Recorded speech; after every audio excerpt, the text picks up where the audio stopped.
Ok, muy bien, bienvenidas chicas, chicos. Quiero que se presenten.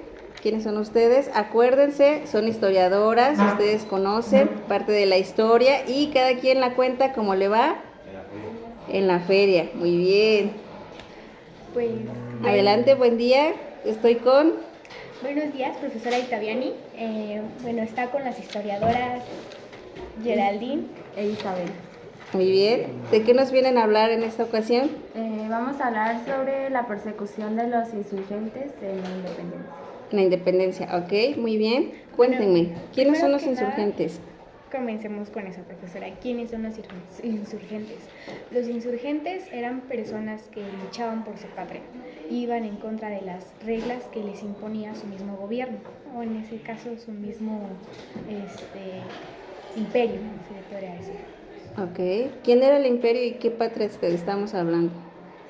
Pues de los españoles, sobre el imperio que había creado España en México en ese tiempo. ¿Y que nos hicieron llamar? La Nueva España. La Nueva España, ok. ¿Y qué patria teníamos? Pues más que nada tenían, no era una patria, porque nos habían hecho perder la que teníamos, era lo que ellos imponían en nuestro pensar y nos hacían hacer lo que ellos quisieran en nuestro territorio. Ellos venían, quitaban, ellos venían y mandaban. Ok. Y deshacían y hacían como querían. Muy bien. ¿Y cuál era la patria que teníamos? Cuéntenme. Pues ya éramos como parte de España porque ya todo lo que practicábamos ya era lo que nos habían venido a enseñar. Pero antes de ellos, ¿qué éramos nosotros? ¿Qué patria teníamos? ¿Sí teníamos patria? Acuérdense que dice la Malinche. Es una traidora a la patria. ¿Teníamos patria? Creo que teníamos más que nada una religión, una creencia como parte de la patria, que eran nuestros dioses. Eso era nuestra patria. Y ya después fue cuando nos impusieron su religión, pero junto con su patria porque ellos ya tenían una, entonces la estipularon en nosotros. Ok, ¿cuál era la patria de ellos que es la que nos estipularon? Catolicismo. Una monarquía. Sí, la monarquía también. Monarquía que sigue habiendo hasta el día de hoy. Creo que no la hemos deshecho del todo. Ok. Ahora, ¿qué significa tener una patria? ¿Qué es una patria? Una patria es una creencia que tú tienes y a la cual le debes ser fiel, debido a un respeto. Ok, fiel, pero ¿a quién? ¿A qué? ¿A qué? A tu país. ¿Pero qué te da el país para que tú puedas decir que es una patria? Te da, pues, derechos, Uh-huh. derechos, obligaciones y un deber como tal, para que toda la sociedad funcione como debe de ser, unos no dañen a otros y convivamos en un círculo armonioso. Ok, entonces en 300 siglos, ¿qué fue lo que pasó con los indígenas para que llegaran a surgir los insurgentes? Pues empezaron a darse cuenta de la realidad que ellos estaban viviendo, porque en todo ese tiempo pues estaban viviendo con los ojos cerrados, se podría decir, y poco a poco empezaron a surgir más y más personas que empezaron a decirle las demás personas, otra parte del pueblo, las verdades de lo que estaba sucediendo. Y fíjate que 300 años es un tiempo Bastante inmenso. largo. O sea, ¿qué mentalidad teníamos para...? Bueno, más que nada no teníamos malicia. Creo que ahorita se le dice así, no teníamos malicia como para darnos cuenta de lo que estaban haciendo con nosotros.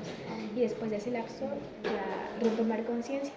Que lamentablemente fue muy tarde para muchas cosas, perdimos cultura, perdimos nuestra forma de civilización, perdimos nuestra forma de vestir, nuestra religión.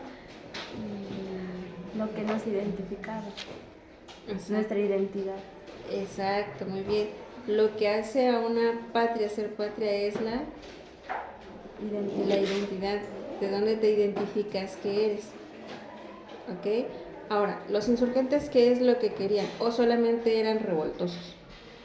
No, ellos no decían como, yo vengo a pelear aquí porque no tengo nada que hacer en mi casa. No, ellos iban por algo, o sea, peleaban por algo. Que claro está, como usted ha dicho, una independencia siempre tiene que tener un mayor interés.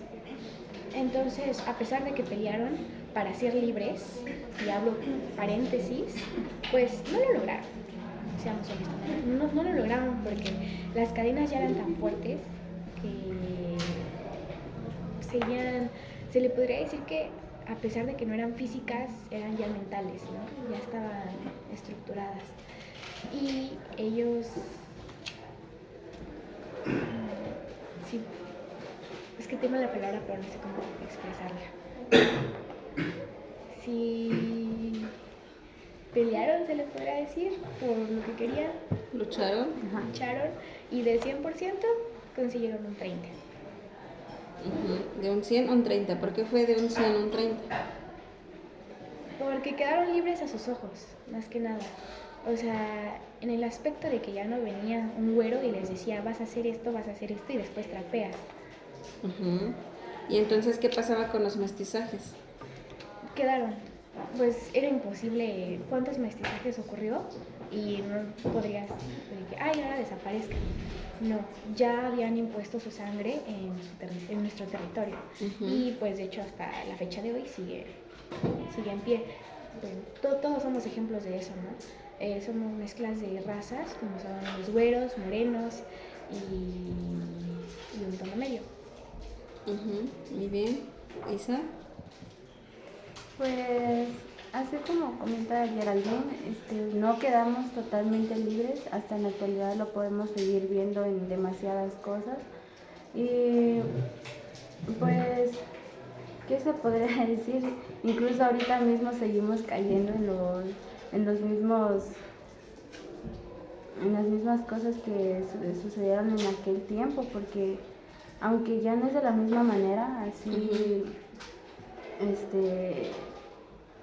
ya no es demostrado de la misma manera, seguimos cayendo bajo el control de otros países más poderosos, se podría decir, que en el que nosotros vivimos. Por ejemplo, si las causas externas fueron en este caso las diferentes revoluciones que hubo en otras naciones que fueron conquistadas por Europa, acuérdense, ¿qué hace a Europa ser un imperio? Que tenía subyugados a más países de menor rango que... Muy bien, ahora, si eso lo hace a Europa ser un imperio y tenía subyugados a otras civilizaciones, cuando empiezan a haber las revoluciones, y especialmente, por ejemplo, el de las 13 colonias que se da con Estados Unidos, y es tal cual cuando ya se establece como Estados Unidos, ellos sí tuvieron una independencia, porque nosotros no tuvimos una independencia. Ojo, ellos se desligaron completamente de Francia. Y hay algo que ellos utilizaron mucho, que es una de las pautas que dio origen a su independencia. Sin representación no hay retribución. Esa era la frase que tenía en ese entonces las 13 colonias, que todavía no estaba constituida como Estados Unidos. Porque en nuestro caso no se utilizó un lema tan significativo. Sin representación no hay retribución. No hay retribución. Bueno, como usted dice, arrancaron desde raíz la cultura española. Francesa. La cultura francesa. Y al hacer esto, pues se deslindaron de todo lo que habían puesto en sus tierras. Cosa que nosotros no hicimos. ¿Y por qué nosotros no hicimos? Porque si hablamos de una independencia, entonces decimos que no tuvimos independencia. Y a la fecha hablamos también de una revolución y no hemos tenido una revolución. Y hablando de los insurgentes, que fueron los primeros. Ya nos habíamos adaptado a todo lo que nos habían enseñado, ya era parte de nosotros, que pues ya no se podía uno desligar totalmente. O sea, si uno hubiera querido, sí hubiera podido, pero no puede uno llegar a comprender con exactitud los pensamientos humanos, de que cuando uno ya se adapta a algo es difícilmente posible de poder desligarse de aquello. Digamos que nos adiestraron. Exacto. ¿Y en cuántas generaciones lo lograron? Y entonces, ¿qué es lo que tuvo que hacer o qué tuvieron que hacer los insurgentes para poder hacer que ellos pudieran abrir un poco los ojos o lo más que podían? Pues ponerles en bandeja de oro lo que les estaban haciendo los españoles. Pero si, digamos, tú me estás hablando de que nos adiestraron y nos condicionaron a ciertas características de vida, que ojo, no eran muy distintas tampoco a como era antes, porque acuérdense que el imperio mexica, ¿a quién tenía sometido? A las demás culturas. Entonces ellos ya no querían pagar tributos. Acuérdense qué tipo de tributos era, independientemente de los cultivos, ¿sale? No era tan diferente, a excepción de ahora que nos hacen a partir de la religión, ¿sale?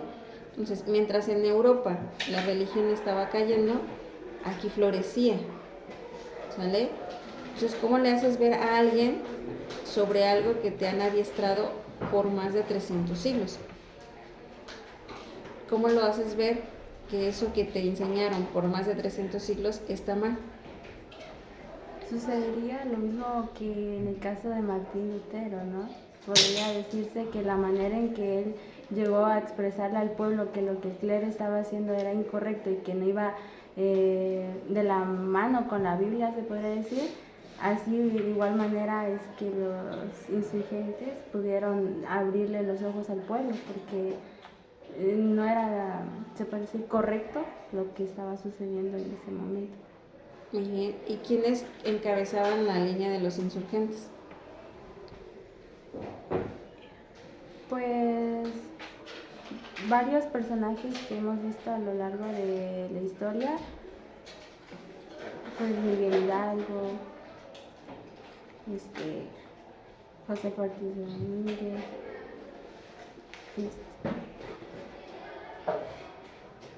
se me olvidó. Que acuérdense que José Ortiz de Domínguez es la primera mujer en la historia que se marca como alguien que se mete o está dentro de un suceso histórico, ¿no? Por ser la primera mujer que se orquesta, con quien se orquesta junto con los demás para hacer un levantamiento. A eso se le llama cuando es independencia, hacen un levantamiento. ¿Pero qué levantan? Pues de toda la gente.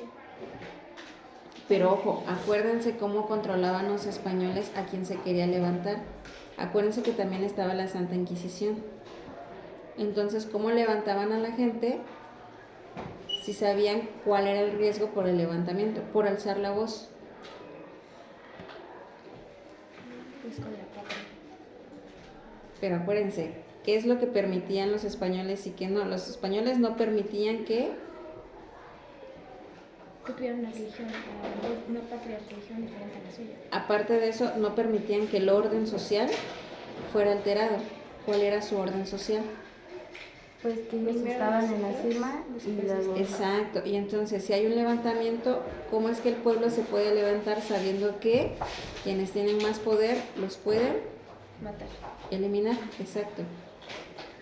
¿Cómo le quitas a la gente el miedo para poder levantarse? Sabiendo que su vida es la que corre el riesgo. Pues es que como tal no se lo puedes quitar, porque no hay algo que tú le puedas decir como para que se le... Ay, ya no tengo miedo, no voy a luchar. Sí lo hicieron, lucharon con miedo. Pero aquí, por ejemplo, está, me parece que es Guanajuato, ¿no? Una vez que fusilaron a Miguel Hidalgo, regresaron y reconquistaron Guanajuato. Guanajuato ya se había liberado. Entonces, imagínense, gente que ya había pensado, ay, ya la libramos. Pues llegan y otra vez. Pero también se podría decir que lo que ellos hicieron para que ellos siguieran adelante con lo que ya estaban haciendo era no el beneficio que ellos iban a obtener, sino el beneficio que iban a obtener sus generaciones futuras. Porque tal vez ellos eran los que iban a morir y no iban a sobrevivir, pero sus generaciones futuras eran los que iban a poder vivir libres de aquella opresión. Es como, por ejemplo, si usted es esclavo, llamémoslo así, y si llega alguien y le dice, tienes que luchar para que tu hijo no tenga el mismo destino que tú, yo creo que ahí cambia el pensamiento de una persona. Lo va a hacer con miedo, porque sí, no tiene miedo, pero lo va a hacer. Muy bien, ok. Ahora, Pónganme un ejemplo actual que ustedes observen sobre esta situación. Tiene que ser de aquí de México, ¿cierto? Sí, acuérdense que es nuestra historia. Sí. Aunque también la historia se repite en diferentes lugares del mundo, pero sí, México. Es donde los pueblos rurales que tienen sus terrenos de cosecha, cuando llegan personas de fábricas, se podría decir, y les piden parte de sus tierras para poder crear sus fábricas para todos los productos, y ellos están en contra de ceder sus tierras para los propósitos que ellos tienen. Podría ser un ejemplo. Podría ser un ejemplo, tomando en cuenta que ahí en este caso el representante máximo, que es el presidente municipal, es quien permite. Y entonces, ¿cómo te levantas ante alguien que tú conoces, te conoce, conoce a tu familia?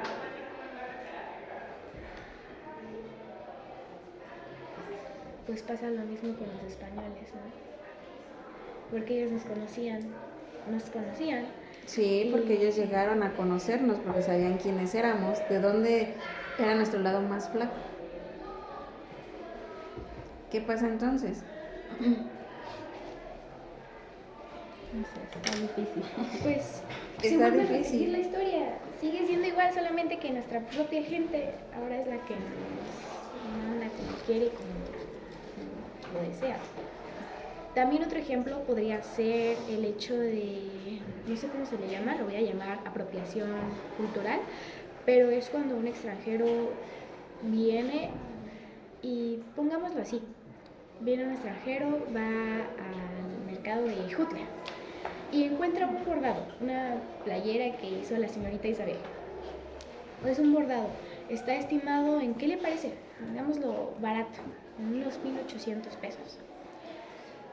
Ve, lo analiza, ¿cuánto cuesta? No, que 1,800, lo compro. Y después, con este objeto lo replica, le pone una marca popular, extranjera, y lo vende en el doble o en el triple de ese precio. Yo creo que eso también, pero después es cuando la gente se ofende, porque como están tomando algo de su cultura para después llevárselo y considerarlo como suyo, porque al momento de poner esa etiqueta están haciendo algo más que considerarlo de su marca. Como también nos están faltando el respeto a nuestra cultura. Y es cuando la gente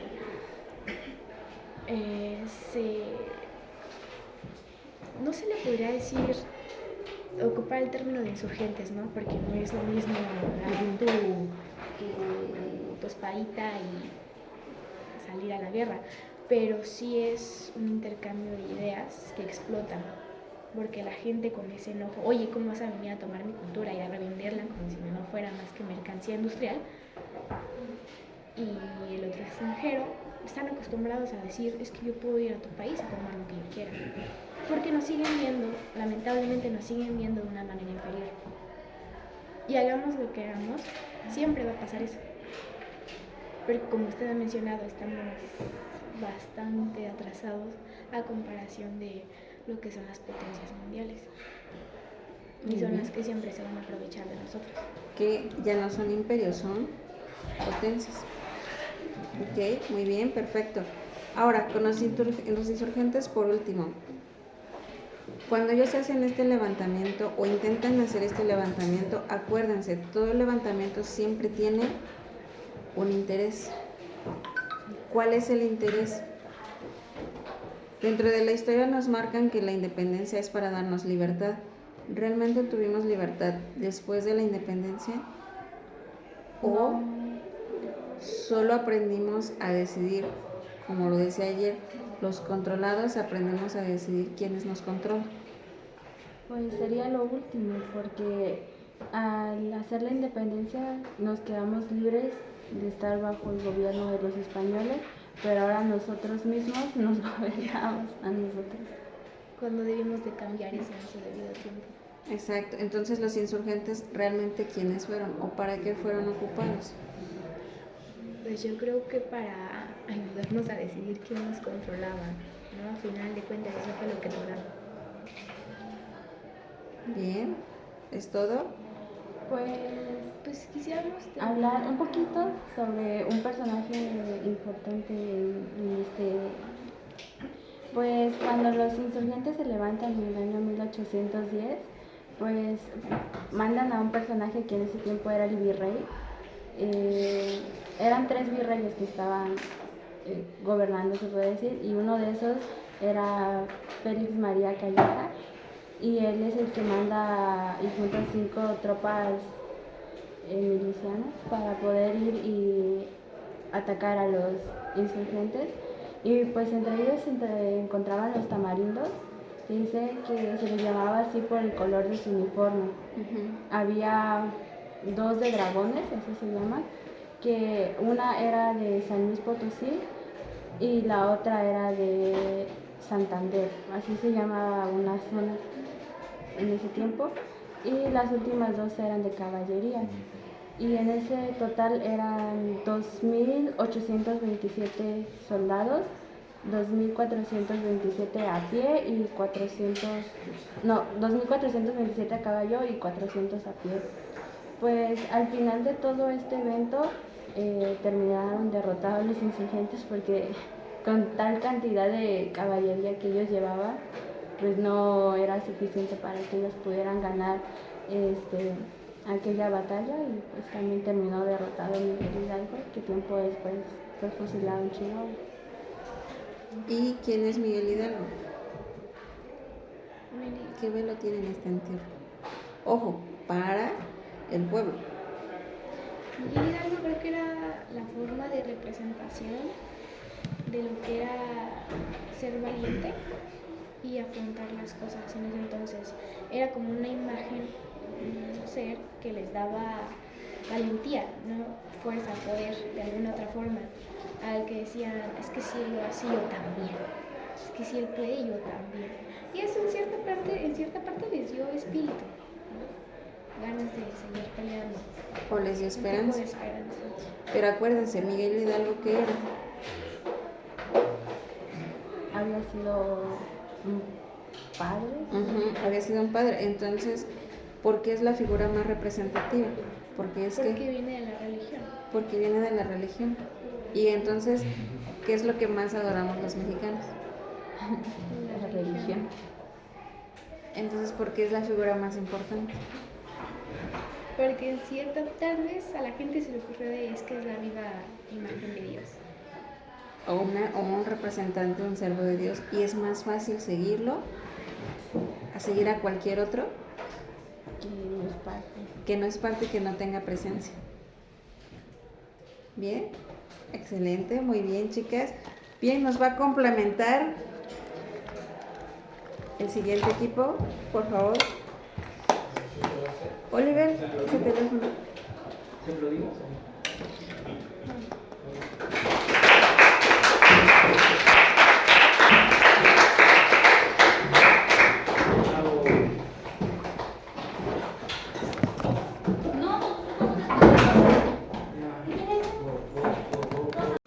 Muy bien, chicas, estoy con Rosa Excel y mi compañera Meli.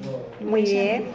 Bueno, ya nos hablaron un poco sobre los insurgentes, sobre qué era el objetivo, pues de qué iban o a qué la rolaban. Ahora díganme cuál era la composición social de ellos, de los insurgentes y realistas. Pues miren, los insurgentes en su mayoría estaban conformados por una amalgama de diferentes estratos sociales. Entre sus filas se encontraban campesinos descontentos, mestizos ansiosos por liberarse del yugo colonial, y algunos criollos que veían la independencia como la oportunidad de ascender socialmente. Este grupo heterogéneo compartía un deseo común de emancipación motivado por agravios económicos, políticos y sociales. Estaban contribuidos por varios estratos sociales. Ninguno era rico, ninguno pobre, pero la mayoría era como para sacarle ventaja, para tener dinero y ascenderse socialmente.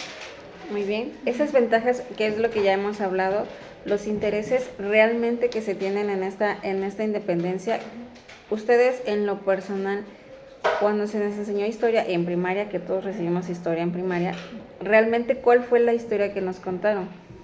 ¿Qué fue nuestra independencia? Que nos liberamos de los Ajá. españoles. Y que lo hacemos más debido a la discriminación que se obtenía debido del trato de los españoles hacia nosotros, y por eso se buscaba la independencia De México.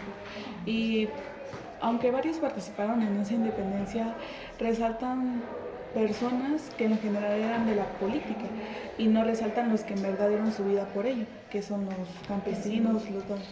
Se alaba más a las personas que manejaron pero no se metieron mucho, algo así.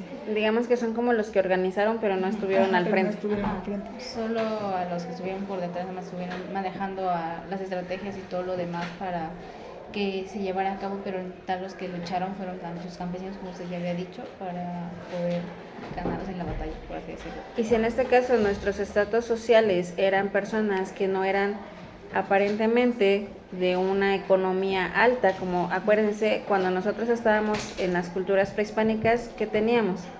Cacao, comida y Más que nada como un trueque de alimentos. Exacto. No existía la No, moneda dinero. hasta que, pues, como dice usted, llegaron los españoles y pues cambiaron muchísimas cosas, como lo económico, lo cultural y todo eso.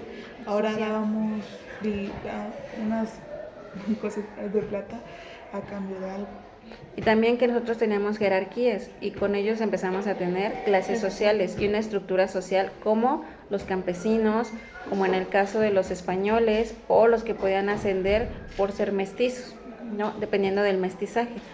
Ahora, si ellos son los que lucharon y recordando a los insurgentes, que los insurgentes son los únicos que se nombran, que en este caso puede ser el cura Miguel Hidalgo, ¿quién más? Josefa. José Ortiz de Domínguez, José María Morelos. Ujú, y Pavón, ujú. Y todos ellos solamente son los únicos que se marcan en la historia.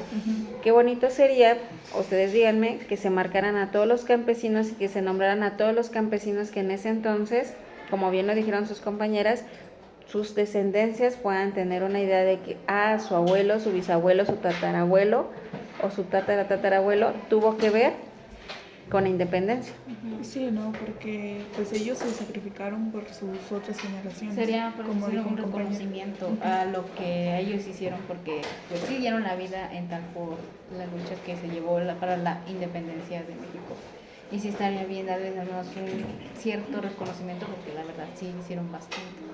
Y ahora, ¿cómo se podría dar ese reconocimiento sabiendo que ellos fueron los que apoyaron o lucharon más por la patria? Acuérdense, ¿qué es una patria o qué entendíamos por una patria antes de la independencia y después de la independencia? ¿Qué es una patria, dijo? Ujú. ¿Qué entendían antes y después de la independencia? Podría ser así como ser leal al lugar, a tu país, o bueno, más bien que a tus costumbres, por así decirlo. O algo así. Acuérdense, lo que nos enseñaron los españoles de patria. Lo que nos enseñaron los españoles de la patria es dar la vida por tu país, por tu pueblo. Eso es lo que nos enseñaron los españoles. Pero antes de eso, no Era más honrar a tus dioses, honrar a tus ancestros, honrar a tu familia. Honrar toda a tus tu raíces, exactamente, honrar a tu cultura. Muy bien. Bueno, el tiempo se nos ha acabado, pero seguiremos Ok. La próxima. muy bien la próxima vez. Gracias, chicas. La próxima clase ellos van a seguir. Buen día, chicas. Regresamos nuevamente al podcast para hablar de la composición social de los insurgentes. ¿Está conmigo? Amelie y mi compañera Rosita. Muy bien. Ahora sí, chicas, hablando de la composición, ustedes me decían que eran personas o personajes que eran de recursos, ¿cómo lo podríamos denominar? ¿Pobres o de recursos bajos? Se encontraban campesinos descontentos, mestizos ansiosos por liberarse, como les dije, del yugo colonial, y algunos criollos que veían esta independencia como la oportunidad de ascender socialmente y económicamente. Podrían ser de recursos bajos más que pobres. Más que pobres. Ok, ¿qué diferencia habría entre una persona pobre y de bajos recursos?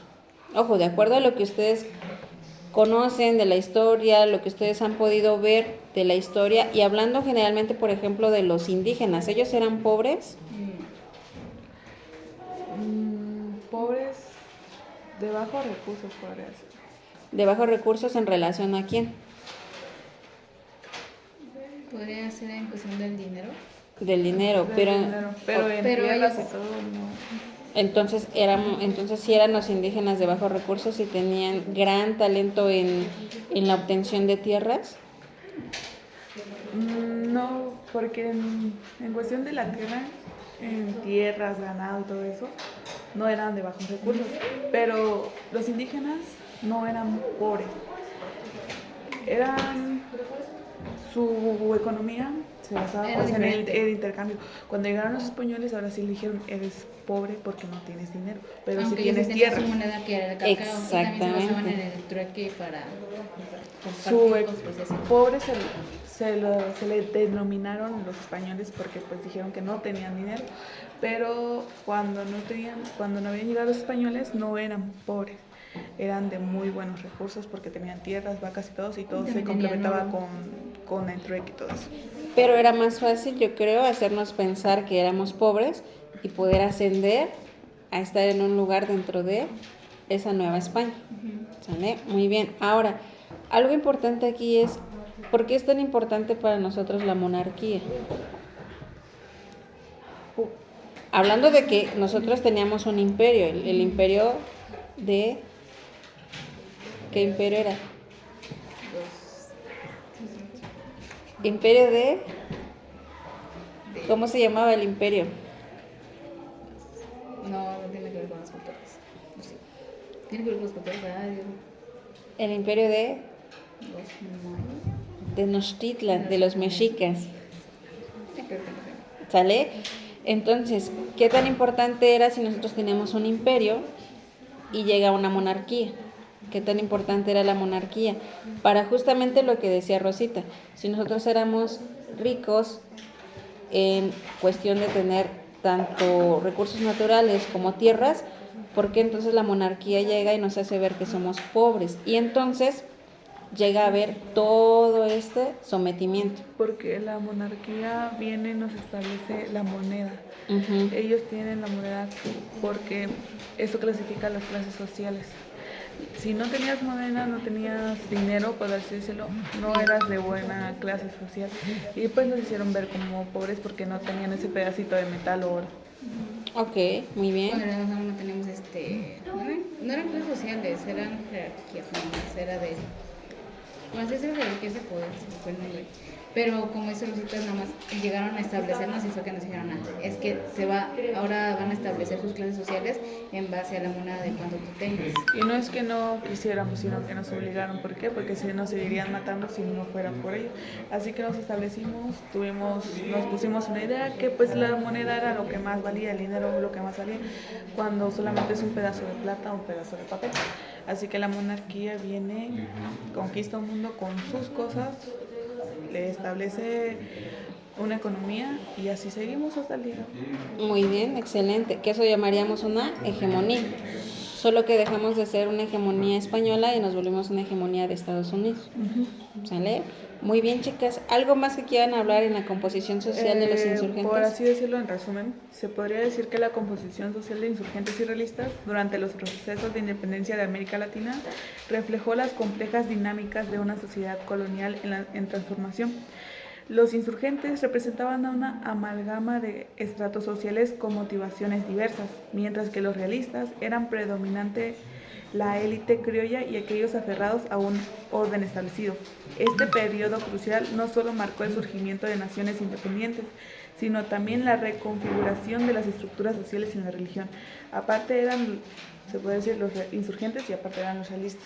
Exacto, los insurgentes son aquellos personajes o aquellas personas, como ustedes dijeron, son de bajos recursos y mestizos que lo que querían eran dejar las cadenas de los que eran presos. Aparentemente no había ninguna visual, pero los realistas eran aquellos que podemos decir como los que tenían Un poco más de poder, más pero poder querían más libertad para y tenían los beneficios, pero querían que siguiera lo mismo, pero cambiándolo a alguien de su misma élite. ¿sale? Por eso se juntaron y pudieron ser, pero pues aparentemente los realistas tuvieron más poder que los insurgentes. Exacto, porque ellos sí sabían cómo moverse, a diferencia de los insurgentes, que recuerden que el que toman como el padre de la patria es Hidalgo. ¿Pero por qué? Acuérdense, ¿qué figura tiene Hidalgo? Antes de ser insurgente, ¿qué figura es? Era un padre, ¿no? Era un padre, entonces tenía el poder de él, clero, del ser del clero. Entonces, por ser un clérigo, él tenía presencia y poder, por eso lo tomaron como el padre de la patria. Distinto que podía haber tomado, no sé, a Juanita o a Pedro o a un campesino, X nombre, pero no, porque no iba a tener presencia. Al final de cuentas, seguía este proceso de colonización aún con un clérigo. ¿Ok? Muy bien, chicas, excelente, gracias. Es todo por hoy, gracias con ustedes. Bien, muy buenos días, chicas. Me encuentro hoy en nuestro podcast de historia con Estrella Marisol.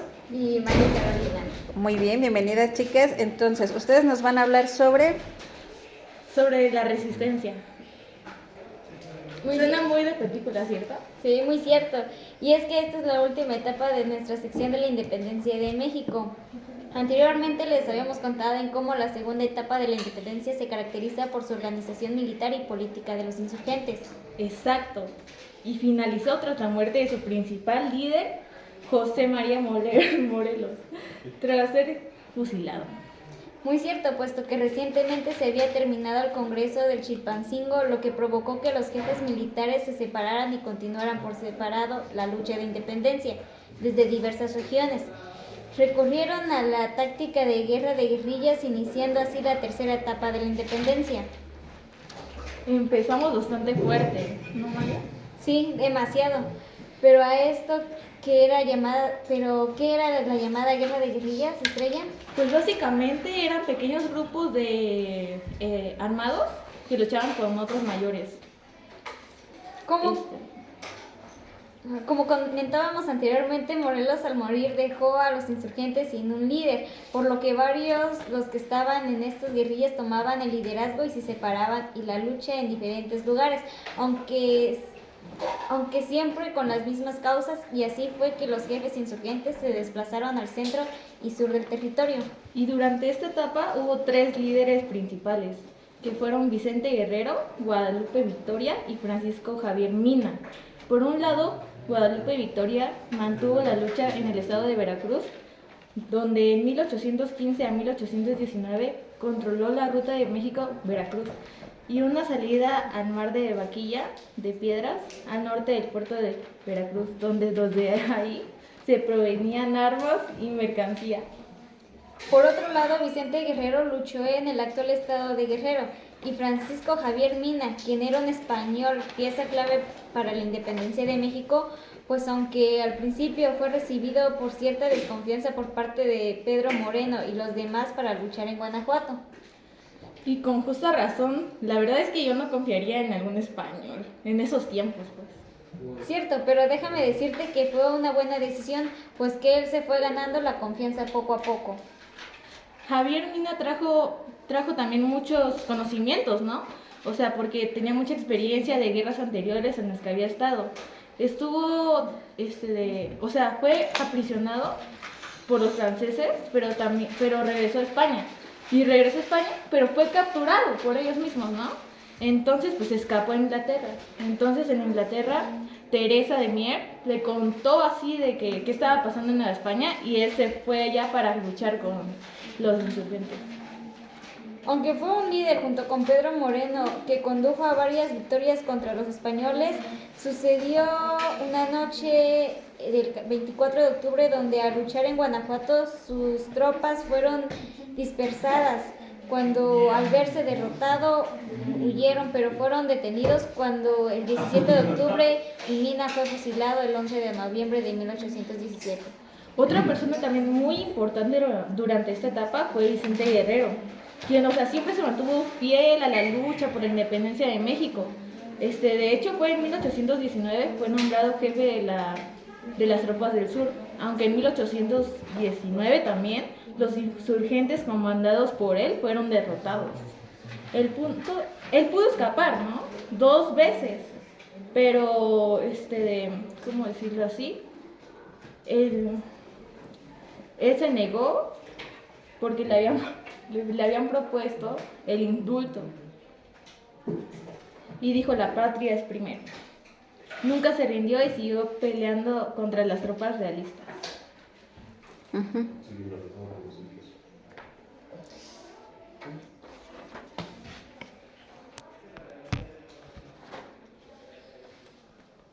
Listo, chicas. Sí, Incluso durante este periodo fue el único que trató de mantener el ánimo insurgente. En 1820 esta etapa llegó a su fin.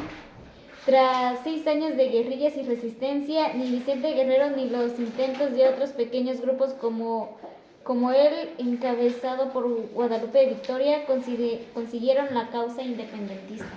ok, muy bien. ¿Algo más?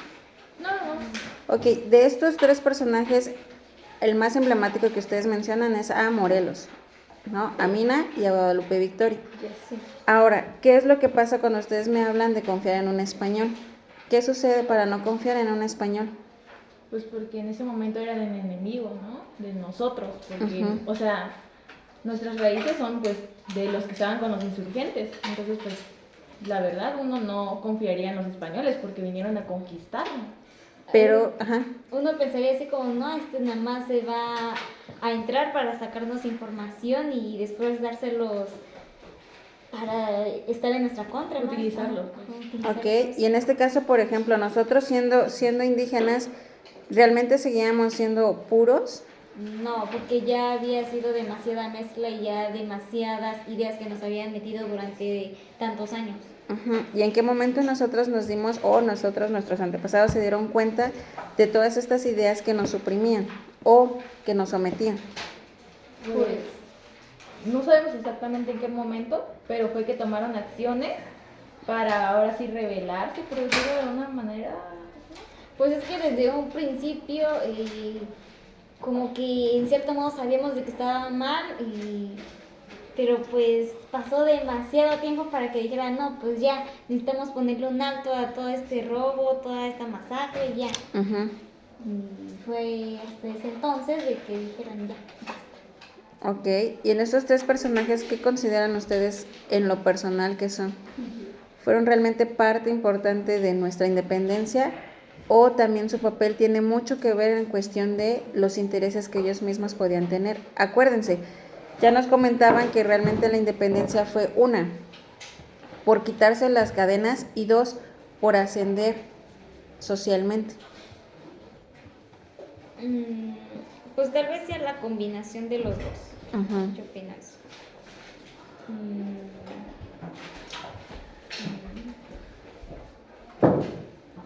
¿Puedes repetir? Sí, si realmente ustedes en este caso, ¿qué consideran o qué opinión tienen de los 3 personajes en relación a su intención de llegar a estar con los insurgentes? ¿Era realmente una fidelidad al movimiento o era más un interés propio? Pues, digamos, ¿cómo se llama? Hay un personaje que a él le ofrecieron el indulto, Ujú. que fue Vicente Guerrero. Ajá, de Ujú. que Ajá, y él se mantuvo fiel, o la sea, mantuvo como, le dieron así el indulto, se lo ofrecieron como 2 o 3 veces Ujú. dijo, y no. él dijo que no, porque él prefería primero ser fiel a su patria antes de que darse por vencido y ya no hacer nada. Aunque también, o sea, no vamos a descartar que cada uno tenía pues sus propios intereses, ¿no? Porque no vas a, o sea, una persona no va a hacer algo solamente por buena gente, siempre tenemos una intención detrás, ¿no? ¿Qué obtenemos a cambio? Pero pues fue un gana y gana, ¿no? Ok, fue como un ganar-ganar. Ok, ahora volviendo a mencionar algo importante, la patria. En ese entonces nosotros sí teníamos patria o no teníamos patria. Pues se estaba creando la patria, Pero acuérdense, tuvimos 300 años, pero no teníamos identidad. entonces ¿teníamos o no teníamos patria? En 300 años.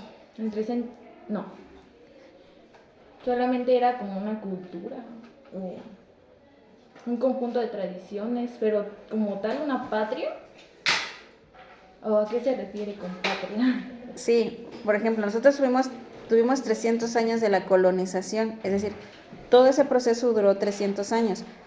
Acuérdense, lo que para España ya estaba colapsando, Nueva España, ¿qué fue? Estaba surgiendo apenas. Surgiendo. ¿Y de qué manera? De una manera en que lo que pasa en España no se volvió a repetir en Nueva España. Pero ¿qué sucedió? Después de 300 años, de 3 siglos, ¿qué sucede? Un movimiento de independencia.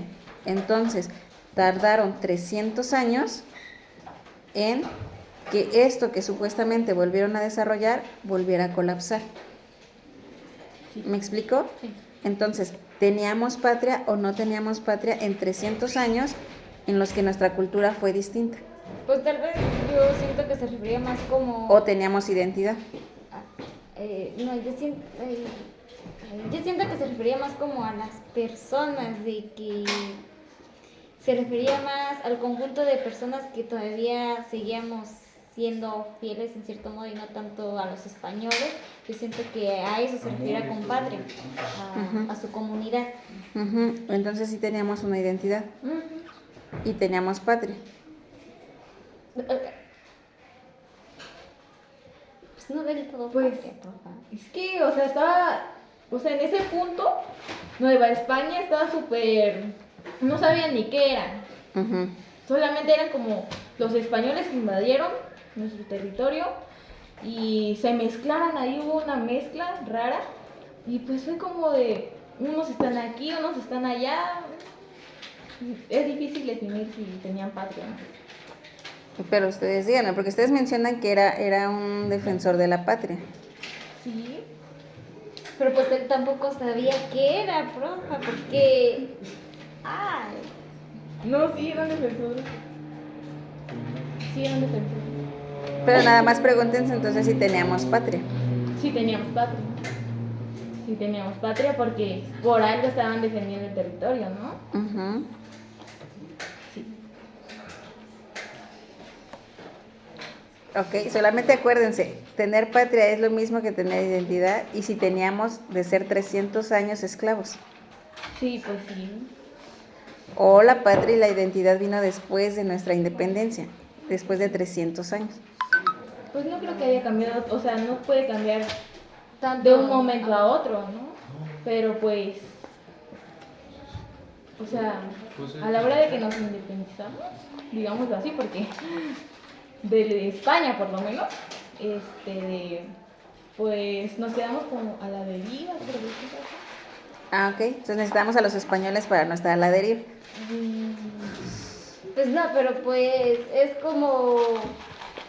Usted en una clase, le explicó y pues yo lo quiero ver como en el cierto modo de que cuando tú te independizas así de tus papás, como dices, no, ya me voy a mudar, pues al cabo de un tiempo como que dices, no, pues te extraño tantito, vamos a pasar un día juntos, ¿qué te parece? Al final no nos independizamos de todo, pues siempre vamos a tener ahí, pues, que estuvieron ahí la marca y que estuvo ahí los españoles, ¿no? Pero pues para quitarlos, o sea, por lo menos quitarlos de que dejaran de esclavizar a los indígenas y todo eso, eso fue lo que fue la independencia, pues, no tanto de como... Fue más como quitar la forma de mandato que tenían. Ok, muy bien, para incorporar otra que era solamente de nosotros o de nosotros, ¿no? Y dejamos de ser Nueva España para ser México. Exacto, nos independizamos de España en una cuestión de mandato, Sí. pero en 300 años, en 3 siglos, lo único que aprobamos o adaptamos fue una cultura que nos impuso, Sí. ¿ok? Porque es como la forma en la que nuestros padres nos educaron, ya se nos quedó esa forma en la que se nos educa y pues en cierto modo para sacarla o no se puede o demasiado trabajo para quitarla. Exactamente, muy bien, excelente, muy bien chicas, me dio gusto platicar con ustedes y vamos a conocer a Morelos. Hola, ¿cómo están? Bien, buen día chicos, me encuentro con... Gerardo. Luis. Oliver. Muy bien. César. Eric. Muy bien, un gusto tener a los hombres aquí y nos van a hablar. Gusto estar con usted y hablando. Ok. Tener esta oportunidad. Muy bien, gracias Eric.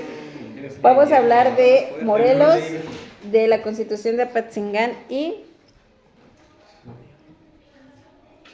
el Congreso de Chilpancingo. muy bien, vamos a empezar por Morelos porque ya nos explicaron un poco sobre lo que fue él junto con el movimiento de Mina y también de Guadalupe Victoria. Bueno, José María Morelos fue un personaje muy importante en la independencia y conocido también como un personaje histórico que marcó pues gran parte de la historia de México. Pues fue un sacerdote militar insurgente y patriota mexicano que ayudó a la independencia mexicana. Algunos lo llegaron a conocer como el siervo de la nación, por su entrega a lograr que México fuese una nación libre. O sea, a lo que se refiere esto, que nos ayudó con la independencia para que México se pudiera independizar, como dice el mismo nombre. Fue una nación libre que pudiera tener los mismos derechos. De ahí nació el Congreso de Morelos, que trata sobre un documento que divide los poderes legislativo, ejecutivo y judicial. Ok, muy bien. Ahora, ¿realmente somos una nación o qué nos hace ser una nación? Pues lo que nos hace ser una nación, considero yo que sería, ¿cómo decirlo? Que todas las personas que se hayan apoyado en ese evento histórico se hayan independizado, porque pues, como dice el nombre, la independencia, se hayan ayudado entre sí, hayan logrado una manera, hayan buscado y pues encontrado esa manera de seguir pues adelante como un pueblo para poder formar así lo que se conoce como México. ¿Pero qué nos hace ser una nación? Pues tanto, ¿cómo se dice? Los integrantes que conforman la nación. Se me fue la palabra, por favor. No sabré decir. Digo, en las anteriores hablábamos de una patria. ¿Qué nos hace ser patria? O si teníamos patria. No considero que tenemos patria.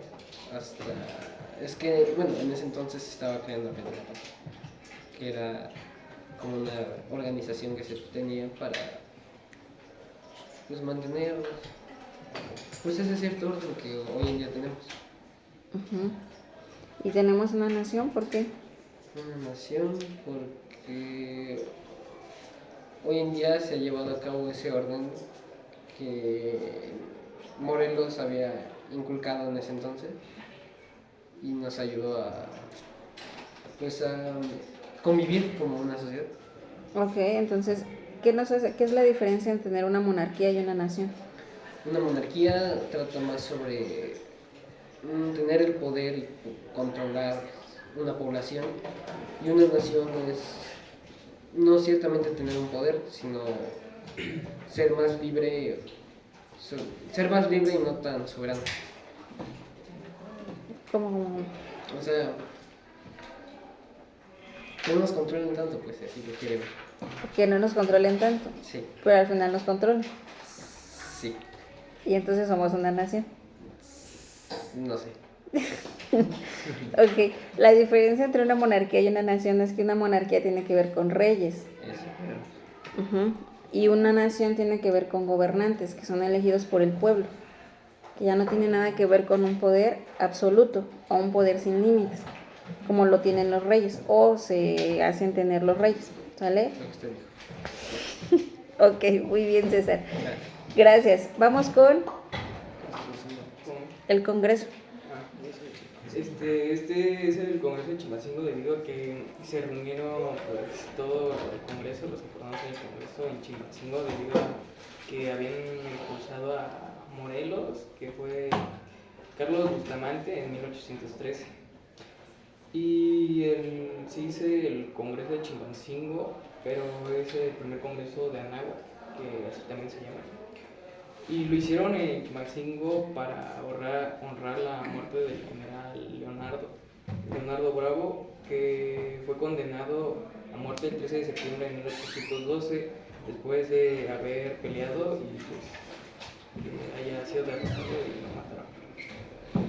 El Congreso se reúne por primera vez en la parroquia de Santa María de la Asunción en Chilpancingo, Guerrero. Pues este congreso, el de Anáhuac, también llamado Congreso de Chilpancingo, fue el primer congreso político mexicano como un país independiente, libre de la opresión española. Este sustituyó a la Junta de Zitácuaro, declarando la independencia pues, del trono español y pues la independencia completa de México. Tengo los nombres de quienes participaron en el Congreso. Fue Ignacio López Rayón, que era diputado de la provincia de Guadalajara; José Sixto Verduzco, diputado por la provincia de Valladolid; José María Lisiaga, diputado por la provincia de Guanajuato; José María Murguía, diputado por la provincia de Oaxaca; José Manuel Herrera, diputado por la provincia de Tepán; Andrés Quintana Roo, diputado suplente por la provincia de Puebla; Carlos María Bustamante, diputado suplente por la provincia de México; y José María de Cos, diputado suplente por la provincia de Veracruz. Todos estos organizados pues, por Bustamante, ¿no? Que le dijo a Morelos que necesitaban hacer un congreso para establecer el nuevo orden de México como país independiente. Ok, muy bien. Es que no tengo datos. Y mi parte. Es que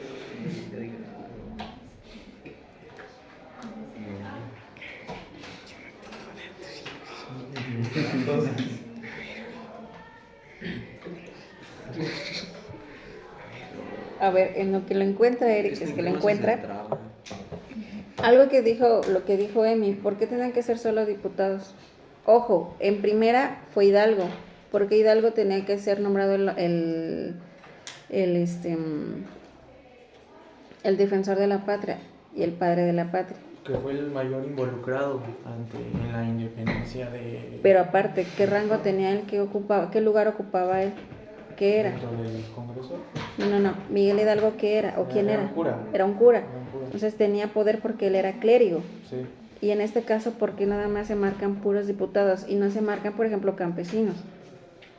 Porque, pues, al momento de liberarte de una corona, pues no puedes dejar un país sin control ni orden. Deben asumir ciertos cargos y entonces, pues, estamos hablando de un país bastante grande y cada ciudad, cada población debía estar bajo un orden. Entonces, pues, la verdad, desconozco el cómo llegaron a ser los representantes de cada estado, pero pues al haberlos es obvio que debe haber una comunión entre ellos, por así decirlo. Entonces, aquí sí podemos decir que sí era por interés la independencia, es decir, había quienes de estratos sociales más altos querían tener el poder sobre este orden. Pues claro, ¿no? Obviamente todos quieren recibir cierto poder y pues sí era por poder y también sobre todo para mantener pues como decirlo, en orden pues cada quien su parte o su pueblo o el territorio que les había tocado y pues, como todos quieren poder y ir adquiriendo más y más pues por poder y por... Digamos que era como para no perder lo que ya tenía. Y por eso se tenía que establecer otro nuevo orden social. A ver, búscalo en el chat. ¿Sí? Es decir, que si ya tenían poder, ya tenían lo que tenían, no perder el estrato social donde estaban y todo lo que tenían. Recuérdense que ya teníamos clases sociales. Pues ¿No? no sé respuesta. Ok, entonces sí era por una intención de libertad, de liberar al pueblo. Sí, no, porque era pues, para tener lo que más territorio y pues tener pues ahora sí que como ellos recibían cosas que pues, les daban los pues Pues lo principal era México como un país independiente, o sea, te estás saliendo de una monarquía, pues obviamente no tienes idea de cómo se dirige un país, ¿no? Ni una nación como tal. Entonces, pues al independizarte, pues es obvio que vas a llegar a ciertos acuerdos para crear un buen régimen, ¿no? sobre tu país, y pues los acuerdos fueron Muy bien. ¿A qué acuerdo llegó el Congreso? Pues acá vamos a ver eso, ¿no? El primer acuerdo al que llegó fue la Declaración de la Independencia.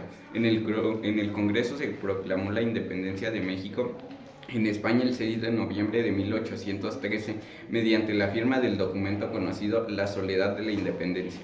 Este acto marcó un paso significativo en la lucha para la autonomía del país. Y el segundo fue el establecimiento con un gobierno provisional. Se acordó la creación de un gobierno provisional para México, se estableció un sistema republicano y se promulgó la Constitución Apatzingán en 1814, que establecía los principios fundamentales del gobierno y delineaba los derechos y deberes de los ciudadanos. El tercero es la abolición de la esclavitud, uno de los principios fundamentales adoptados por el Congreso.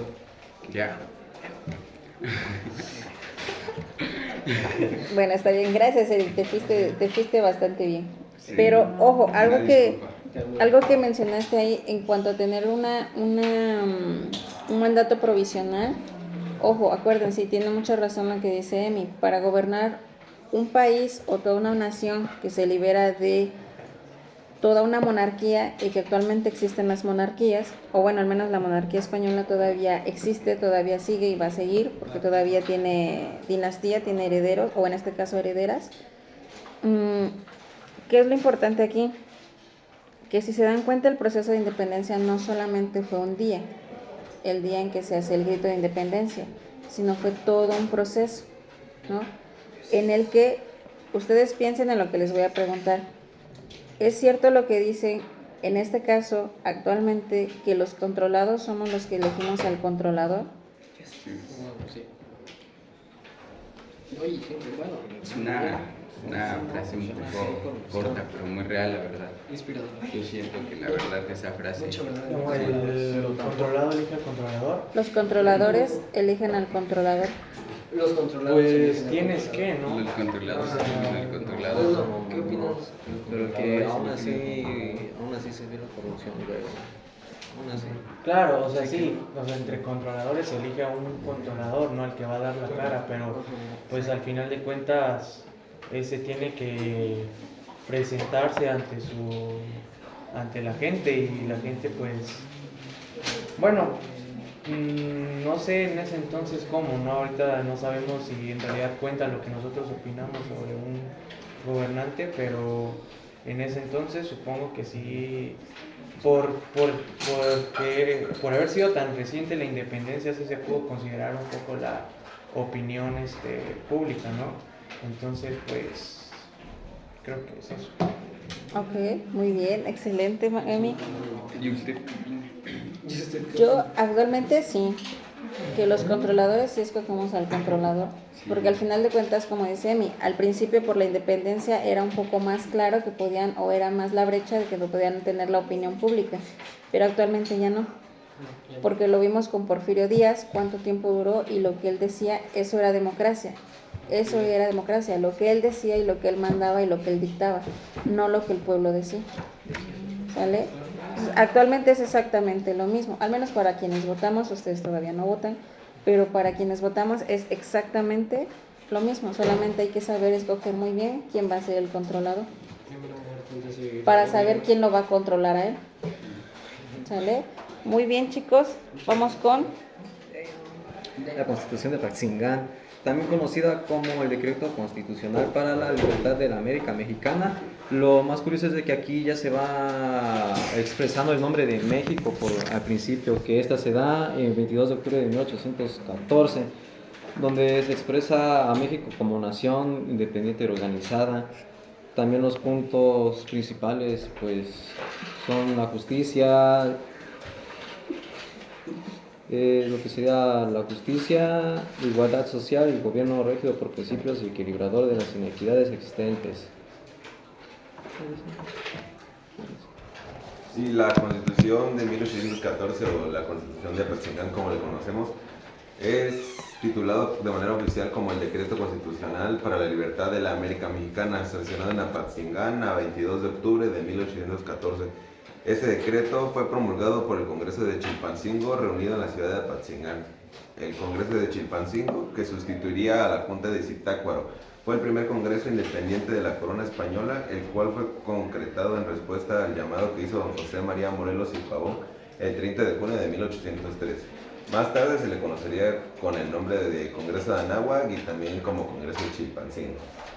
Don José María de Morelos se expidió una convocatoria para la designación de diputados que conformarían el Congreso mencionado y cuya sede se fijó en Chilpancingo. Andrés Quintana Roo redactó un reglamento como base para el funcionamiento del Congreso y para la elección de diputados. También el 13 de septiembre de 1813 se inauguró en Chilpancingo el Congreso en apertura oficial a los diputados electos.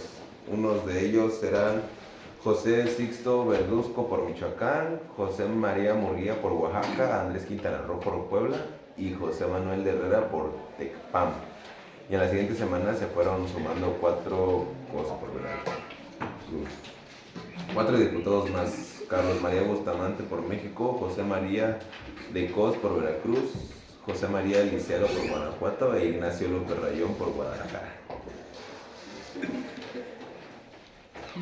Pues este decreto constitucional está compuesto por 242 artículos, que este se separa en dos apartados. El primer apartado denominado principios o elementos constitucionales y el segundo llamado forma de gobierno. Esta estructura se basa en cuatro principios, que es la soberanía, la división de poderes, la supremacía de ley y la democracia. Esta también sirve para más tarde para la Constitución que actualmente tenemos, y también es una de las más notorias, aunque no se pudo dar en ese tiempo.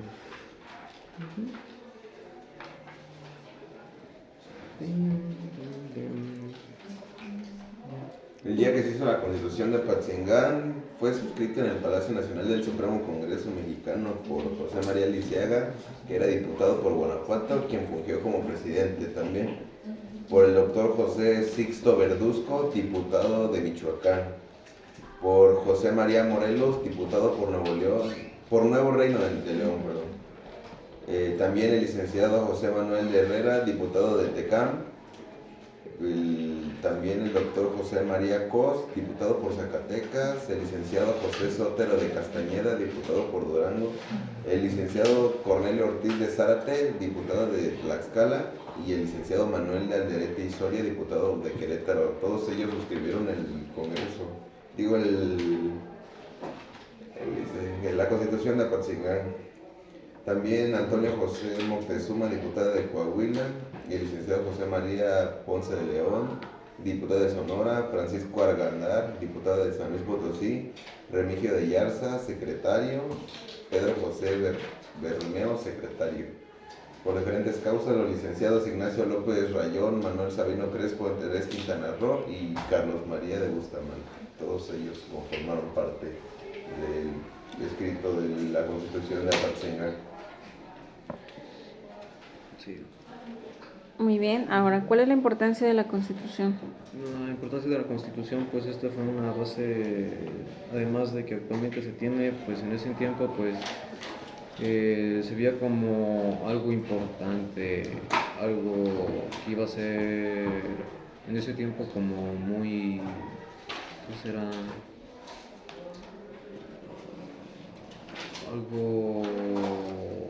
Algo que se supone que le daría un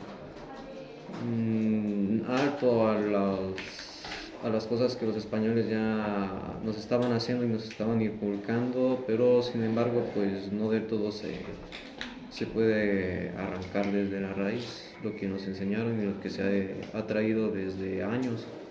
Digamos entonces que la Constitución fue como dice Emi, no puedes quitarle el poder de una corona y esperar a que un país funcione Como si nada. como si nada. No, esta también fue pensado pues para la población, ya que pues si no hay un orden pues no, pues todos estarían haciendo lo que quisieran y no sería para conveniente para todos, ya que se verían afectados de algún modo, sea bueno o malo. Era el propósito esencial del establecimiento de un gobierno supremo compuesto por 3 personas en igualdad de autoridad y responsabilidades, con la alternancia de 4 meses establecida en el artículo 132, fue garantizar la protección de los derechos de los ciudadanos, la libertad, la propiedad, la igualdad y la seguridad. Las personas distinguidas para formar parte del Supremo Gobierno fueron José María Cos, José María Lisiaga y José María Moreno. Muy bien. ¿Algo más que quieran agregar?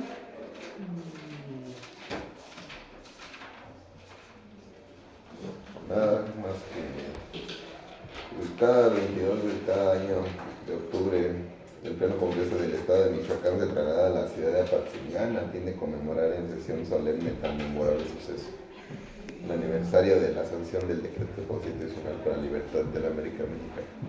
Sí, y pues que esta se vio disuelta el 15 de diciembre de 1815, ya que estaban estaban deteniendo a los diputados por Francisco Pizarro y tras la captura de Morelos, se tuvieron que disolver. Entonces, como todo, tiene un inicio y un final, dependiendo de quién hace la persecución. Como los españoles cuando perseguían a los indígenas que no llevaban a cabo Las creencias y las acciones que ellos querían hacer. Exactamente. Muy bien, excelente. Muchas gracias, chicos. Y nos vemos para... Buen día, nos encontramos nuevamente con nuestro podcast y nos acompañan González Vázquez, Josué Alejandro y Armando Carlos Muñoz. Ok, muy bien. Vamos a empezar y bueno, vamos a continuar con Morelos.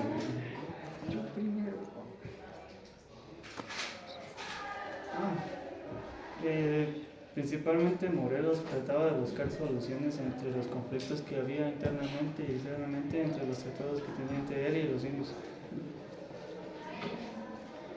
¿Usted sigue en el suyo?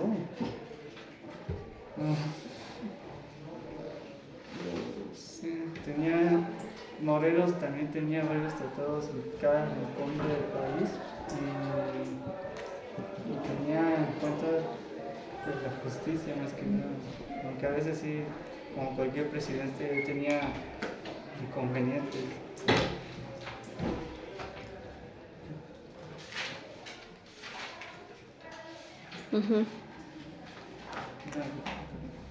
¿Cómo, perdón?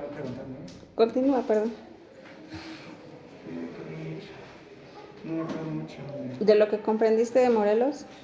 Pues eso, básicamente, pues se trataba de solucionar todo con base que tenía muchos acuerdos en cada rincón de la República.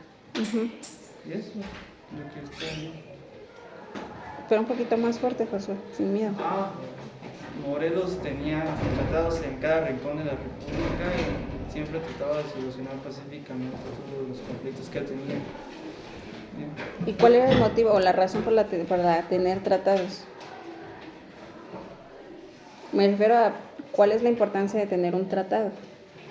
Pues que haya orden, más que nada. Aún apenas iniciándose la independencia. No, eso es, al principio creo que era más porque, pues para tener control sobre ellos. ¿Sobre qué, perdón? Para tener control de las propias tierras. Digamos que nos quitamos de la corona y tenemos control sobre nosotros mismos. Sí, más o menos, porque no es control 100%, como ya nos había enseñado usted. no es un control que nos pertenezca 100%, simplemente hay tratados, más que nada, entre países, y no tenemos control de nuestro propio país, de nuestra propia distribución de bienes. Y es como vivir bajo la misma, pues, ¿cómo se puede decir? Monarquía.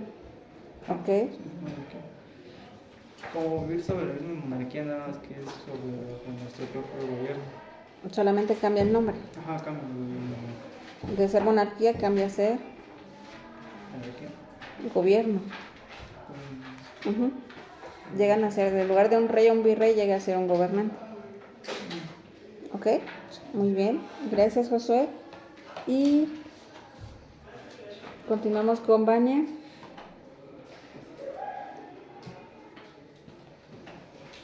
Bueno, los bandos de indulto a los insurgentes es como...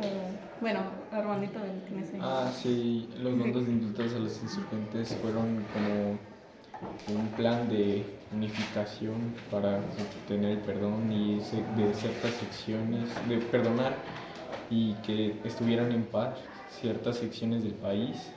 Ajá, pero para otorgar el perdón, los insurgentes tenían que cumplir ciertas como reglas para que pudieran tener el perdón, si no, pues los mataban.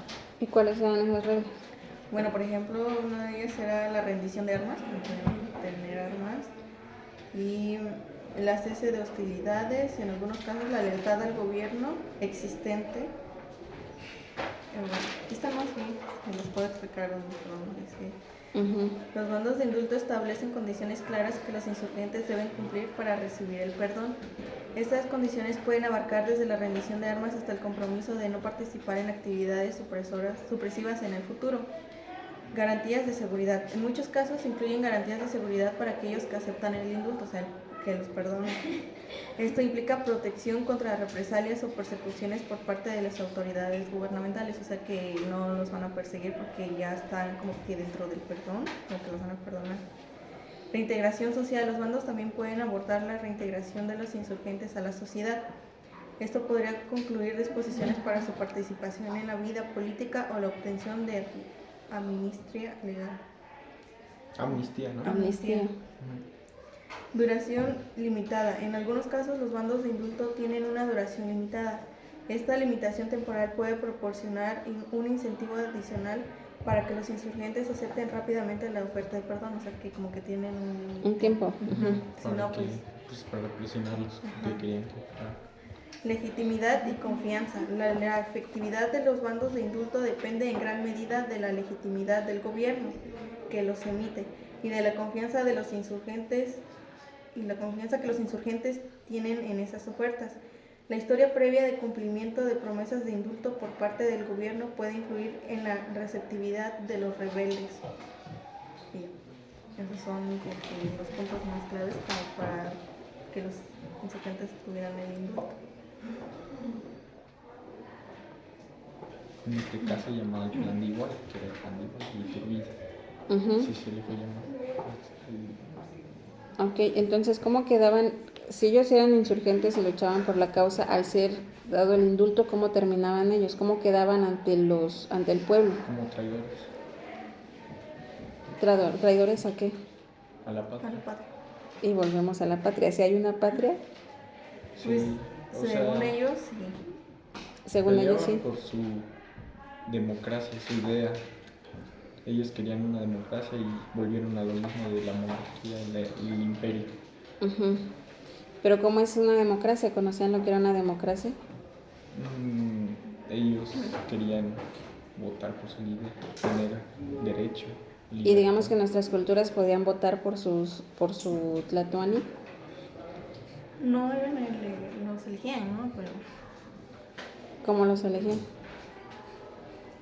Que todavía en las comunidades se aplica. Son dos palabras.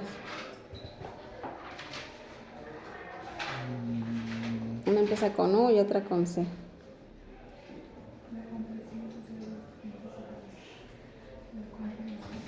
Y otra.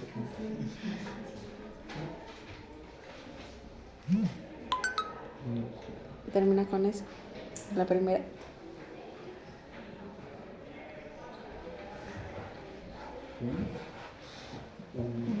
usos Usos y costumbres. y todavía se aplica. ¿Sale? Entonces, no se elegía tal cual, sino que ellos elegían quién sería el siguiente tlatoani dependiendo de lo que pudieran o de lo que pudiera resultar tener.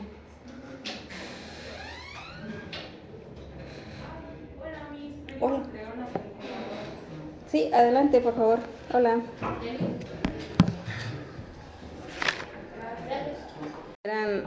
El indulto, ¿ustedes lo tomarían? Sabiendo lo que va a representar ser traidores. Bueno, pues es que primero, sí hay patria. Tú dices que sí. No, primero sí es. Sí, es pregunta, si es que hay. Porque primero hay que ver porque depende, ¿no? Porque los insurgentes peleaban por Libertad, democracia. Es que no se me va. Sí. Ok. Libertad y democracia, entonces Era más por una idea que por una patria, por lo que peleaban. Porque y el gobierno lo que decía, no, es que están ofendiendo a la patria, era lo que usaban como de excusa para que no se levantara el pueblo y para seguir ellos en el control. Entonces ellos, los insurgentes, lo que hacían era como de propusieron, pues su idea, ¿no? Fue esa, porque pues nunca ofendieron a la patria, ¿no? No, porque acuérdense que es lo que tiene una patria, tiene identidad. ¿Y qué identidad teníamos? ¿Qué identidad nos dieron? nos dieron, nos usaron. Sí, pero ¿qué identidad nos dieron? Porque por eso nos pusieron ese nombre. ¿Qué nombre teníamos? De España teníamos... No, España. ¿Y qué identidad nos dieron? Porque no éramos españoles. ¿Pero qué éramos entonces? ¿Qué identidad nos dieron? Pues éramos prácticamente como su objeto, éramos como su nuevo territorio, su nueva expansión. Entonces no teníamos identidad tampoco. Y entonces si no tienes identidad tampoco hay una patria por qué luchar. Pero sí habían intereses, acuérdense, estaban los realistas y los insurgentes. ¿Qué tenían los realistas? Se unían a ellos porque al final sabían que sus intereses se podían lograr, escalando. Porque quitando una corona, quitando una monarquía, alguien tiene que gobernar, alguien tiene que llevar el orden. ¿Quién tendría que ser? Elegir para que alguien tenga un orden. Y al final solo eran intereses. Pero sí tuvimos libertad. Y por eso es la independencia, para tener libertad. ¿Tuvimos libertad? No, porque tu libertad termina donde empieza la libertad del otro. Y no teníamos, bueno, no, ni siquiera eso, porque ellos tenían la libertad de los insurgentes. Bueno, de la mayoría del pueblo. Exacto, ¿por qué? Porque lo que daban eran indultos. Es decir, yo no te mato, pero tú no haces nada contra mí. Y no importa, porque aunque no te mate yo, el pueblo lo va a hacer. ¿Me explico? Hay una muerte moral y una muerte física. ¿Y qué tuvieron ellos? ¿Muerte moral o muerte física? Moral, ¿no? Exactamente. Entonces hay que ver que la independencia sí fue un movimiento que sí existió, pero realmente cuál fue el motivo de ella. Otros intereses. No fue tanto como que la independencia, sino que fue un cambio de cabeza. Nomás se van a cambiar a quien los gobernaba y ya. Pero y tal vez llevaba los mismos intereses que la persona que estaba gobernando, pero para que no se notara, que según hicieron como que la independencia y trataron de poner a otra persona, pero pues era el humano igual que el anterior.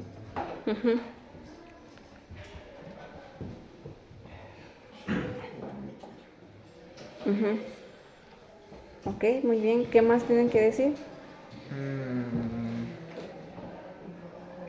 Pues los insurgentes no estaban de acuerdo con los indultos. Con los indultos y con Iturbide en el mando, porque fue como acaso como un engaño, una mentira de que iban a salir ese tipo de orden social, y al final fue lo mismo y pues, lo odiamos. Exactamente, al final de cuentas terminaron odiando a Iturbide, ¿no? Pero es prácticamente esto. Cuando existen indultos, hay más posibilidades de que cualquiera pueda abandonar, porque es pensar, ¿quieres tu vida o quieres morir por algo que no sabes si existe? Y por algo que no sabes si se va a lograr. Exactamente, ¿no? Entonces, los indultos son precisamente para eso. La monarquía sabía que se estaba perdiendo este territorio y que quería no perderlo. ¿Qué sucede entonces cuando lo pierde? Se retiran completamente, pero ya tenemos mestizaje, ya tenemos clases sociales, ya tenemos una hegemonía, ya no tenemos la vida que conocíamos. Ahora tienen otra vida y tienen que aprender a vivirla desde ahí y llegan a ser gobernantes. Y vuelvo a decir lo mismo de ayer. ¿Qué sucede cuando escuchamos la frase que los controlados escogen al controlador?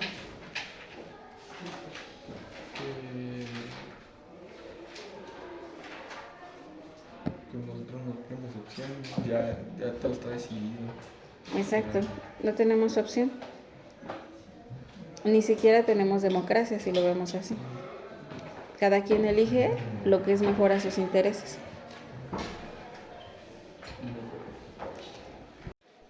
Perdón, continúo. ¿Algo más? ¿Lo último? A ver, Josué. Morelos luchaba más por la libertad de los mexicanos y también hizo una constitución que es la Apatzingán, que se creó el 2 de octubre de 1814, además que Morelos falleció y murió por la patria de México, por eso decían el patriotismo y por eso sus ideales, era de eso, estaba seguro por la patria. Y volvemos a lo mismo, ¿hay una patria? No, depende del punto de vista de cada quien.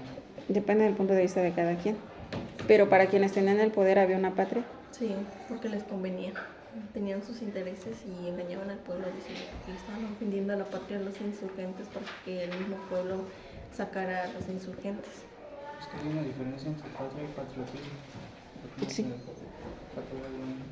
Por ejemplo, Estados Unidos con Afganistán, que se roba el petróleo básicamente de todos y le da libertad. Eso es lo que nos pasó a nosotros también. Nos dejamos que nos invadieran y nos dan libertad, entre comillas, para no atacarnos. No tenemos un ataque tal cual. Nos ¿no? quitan la libertad para después decir, no, pues te voy a dar tu libertad si haces esto. La libertad de paz. Un intercambio. Sí, pero primero nos tienen que quitar lo que ya tenemos para volvernos a dar a cambio de algo. Entonces le estamos dando todo gratis. Es prácticamente lo mismo que se hizo con Hernán Cortés. Le dieron todo en bandeja de plata, sin saber todo lo que se venía, ¿no? Muy bien, excelente. Gracias, chicos. Gracias, Vania. Listo. Buen día, chicas, chicos. Y estamos con Grecia. Yamil. Diego. Ivonne. David. Muy bien. ¿De qué nos vienen a hablar ustedes 6? Bueno, yo y Yamil vamos a hablar sobre la constitución de CAS, o también conocida como la PEP. Ok, Diego. Ivonne y yo vamos a hablar acerca de la campaña de Javier Milei. Y por último, David y Borges vamos a hablar de Agustín Iturbide. ok, muy bien. Ok, ¿qué les parece si empezamos con Iturbide y de ahí terminamos con él? Aprovechen lo que ya hablamos de Iturbide.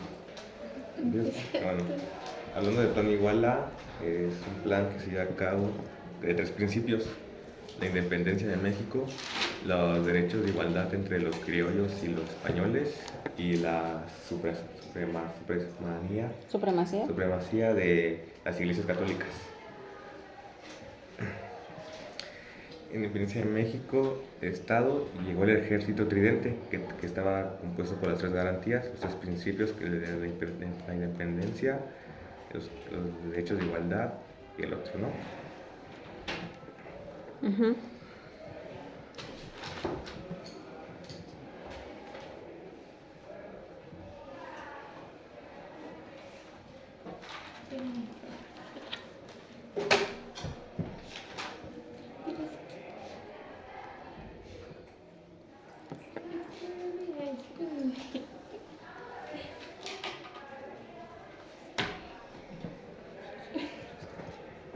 Itzel.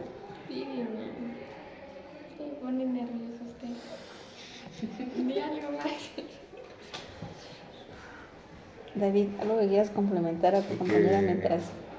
Que durante ese proceso, junto al ejército occidente, empezaron a gobernar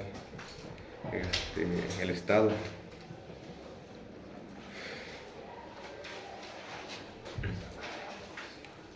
Es que no entiendo algo. Ujú. Él dijo las 3 garantías, Ujú. pero yo tengo las 3 garantías que son diferentes. ¿Cómo va a ser? ¿Por qué son diferentes? Pues no sé. Porque mire, yo tengo lo que es la religión, la independencia y la unión. La religión, la independencia y... Y la unión. Ujú. Y que se supone que deben de ser las 3 garantías. De hecho, se supone que fue como un estandarte. Ujú. Con esas 3 palabras. Ah, qué lindo estoy yo. Ujú. Ah, bueno. Pero entonces...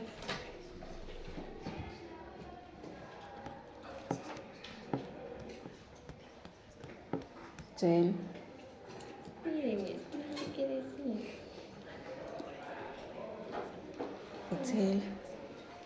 Lo que tengas que decir. Ok. Primero que nada,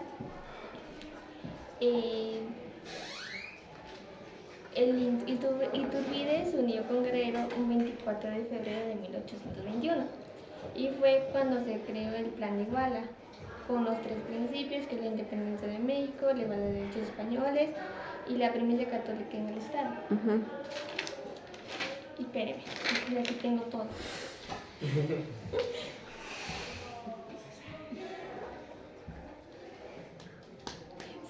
que no sé qué decir. Itzel, lo que tengas que decir. ¿Qué no sé? Itzel. Mejor empecé con ellos. ¿Cómo? Mejor empecé con ellos. Ya pues empezamos con Iturbide ya que salió el tema. Tranquila, Itzel, lo que tengas que decir. Me pone nerviosa. Y más con esos ojos se parece a mi mamá. Itzel. Vamos. Es que les ponen ¿Puedes? ¿Quieren empezar nosotros? Sí, empezamos.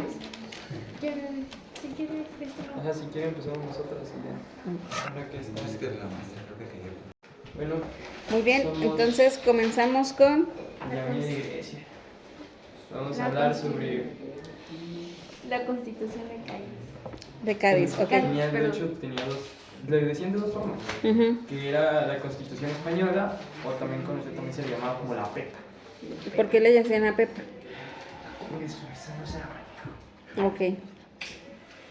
Esta fue promulgada el 19 de marzo de 1812 y fue algo bastante novedoso, de hecho, porque hay que tomar en cuenta de que España siempre va a ser una monarquía, monarquía hecha y derecha, Ujú. completo imperio español. Ujú. Pero esta constitución pues fue algo que los cambió, ya que pasó a una monarquía constitucional. Ujú. ¿Por qué? Porque de hecho se dividieron los poderes. Ujú. Es como que estaban así todos centralizados, se centralizaron para cambiar pues. Ujú. Y de hecho, ¿cuántos títulos y artículos tiene? Pues dicen que tenía 10 títulos con 384 artículos. Y bueno, esto también se creó por el propósito de establecer un marco legal y política para España durante la época de Cortés y del Trinitorio. Ajá, eso. Bueno, eso fue como que en el año de 1812 hasta el 1822. Ujú.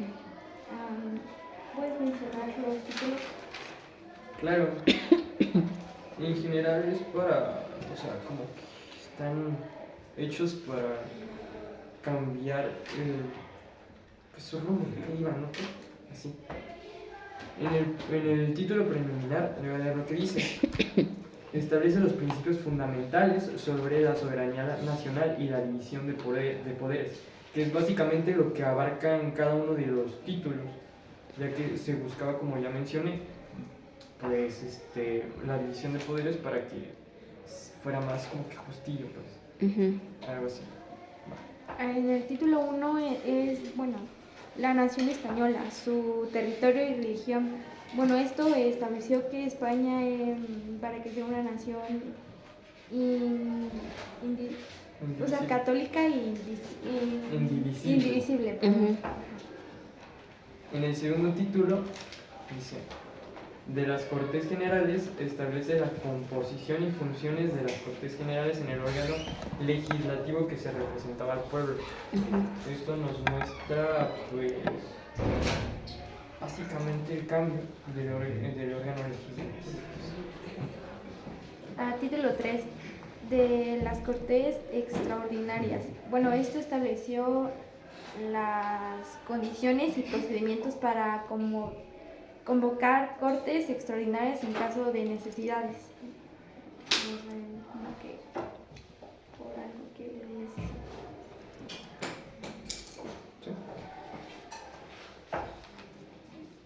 Y aquí en el título quinto aparece también lo que había mencionado sobre la forma de gobierno, ya que siempre había sido una monarquía y todo esto provocó un cambio a una monarquía constitucional. Y es lo que especifica en el título cuarto. Sí. Título quinto. Bueno, ahí fueron los ciudadanos y sus derechos. Ahí pues, reconocen los derechos de los demás y los deberes de los ciudadanos. Incluso en la libertad de expresión y la libertad de la igualdad ante el rey. Básicamente es que ya los derechos van a ser completamente puestos, pues, para cualquier ciudadano, nada más que con cada derecho también van a venir como sus obligaciones, se puede decir, que deben de apoyar. Ahora en el título cuarto dice: los poderes del Estado, establece la división de poderes en ejecutivo, legislativo y judicial, lo que ayuda a definir sus funciones y sus relaciones que lleva cada uno. Pues. Título 7. De la Fuerza Armada estableció que el ejército debe estar subordinado por el poder civil. Es más complicado. Chido. En el título 8 dice: la Hacienda Pública establece los principios y normas para la administración de la Hacienda. ¿Qué es eso? ¿Y qué es la Hacienda?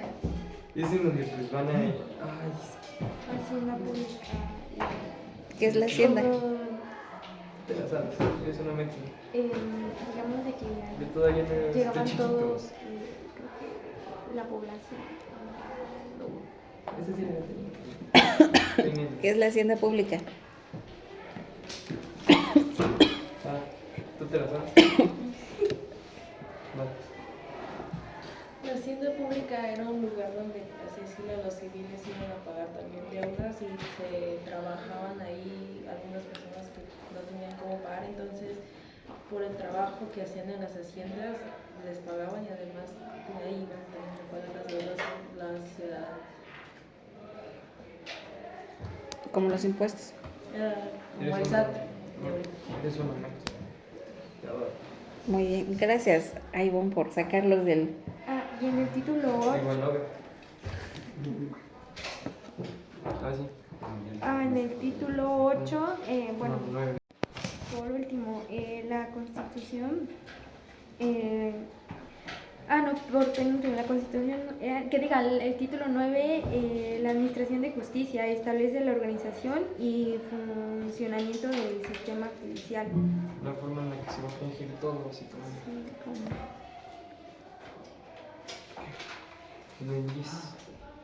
Y por último...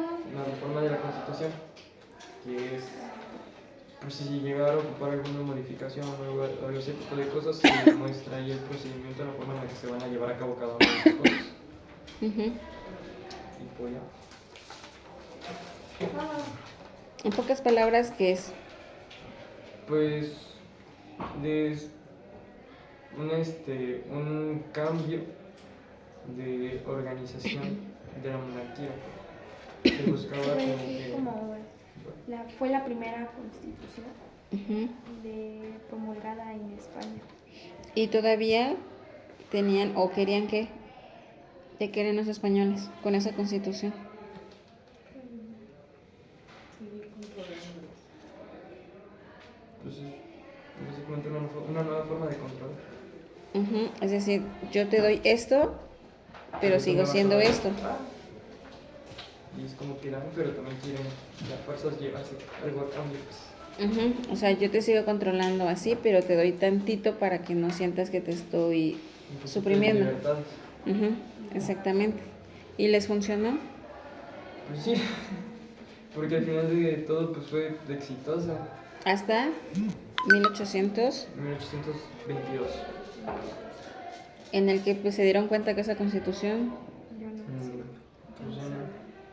no, ¿por qué no servía? Porque ya habían hecho la independencia, entonces cambiaron la constitución. Y aparte de eso, que regresamos a la independencia, ¿qué pasa con la independencia entonces? Son, por decirlo, libres los españoles. Libres, entre comillas. Entonces, esta como primera constitución todavía enmarcaba la monarquía, todavía querían tener el control. Sí daban ciertas garantías, así se les denomina, ciertas garantías, pero no eran suficientes, porque seguíamos siendo esclavos y porque seguíamos pagando hacienda, lo que actualmente seguimos haciendo. Pero ya ahorita se ve más bonito. Bueno, relativamente está más bonito, ¿no? Porque te dan una firma electrónica. Todavía está acá. Y ahí Todavía tiene está. la firmita chida. Sí, exacto. Los impuestos son los más chidos todavía. 16%. ¿No? Entonces, algo así, ¿no? Muy bien, excelente. ¿Algo más, Yamil, Grecia? Nada más. Muy bien, continuamos con... Javier. Háblenos del buen Javier. Pues Javier Mina. Oliver, por favor. Deja de hacer ruido. Eric.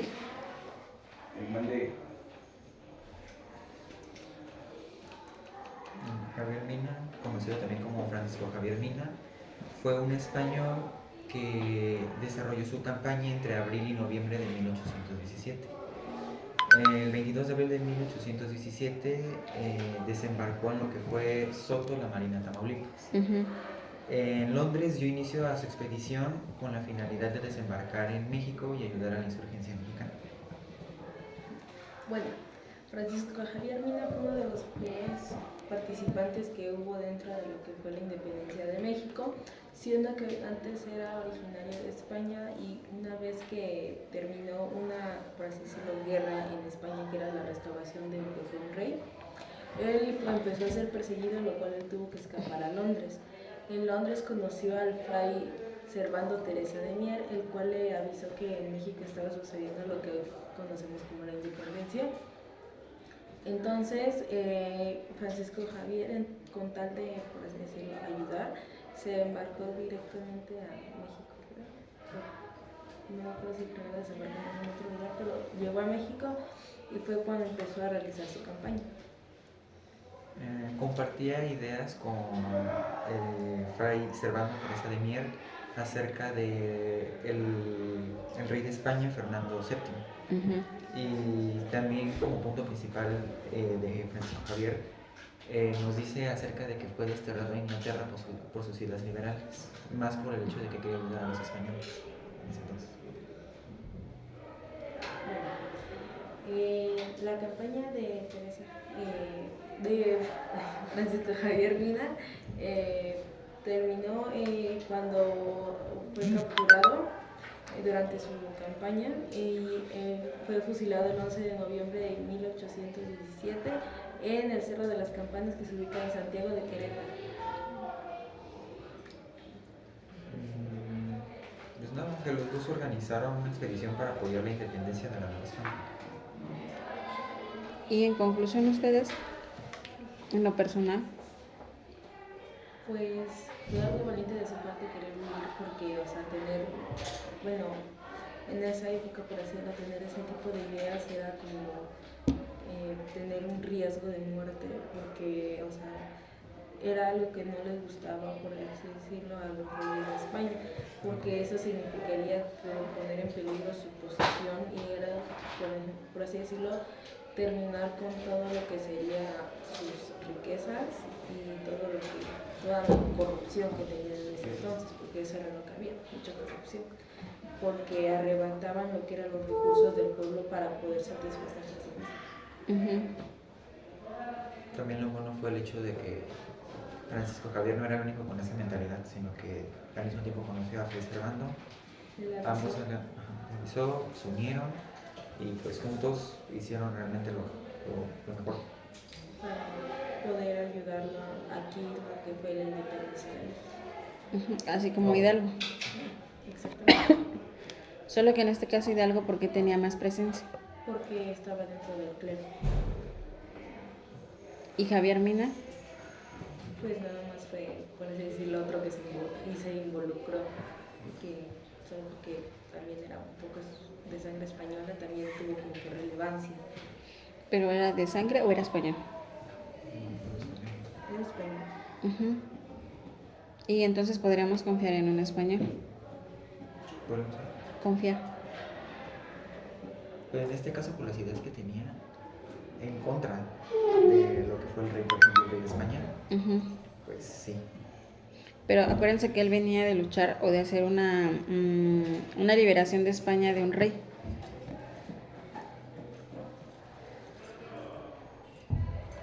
Y aquí era de un virrey.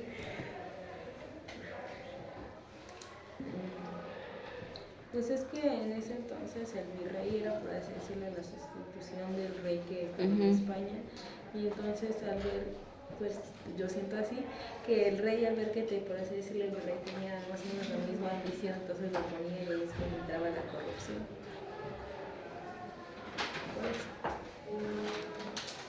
Ok. Lo que ya no existe. No, ¿quién dice que no existe la corrupción ahorita? Bueno, porque tenemos independencia, ya no debe existir. Eso estaba en España, ¿no?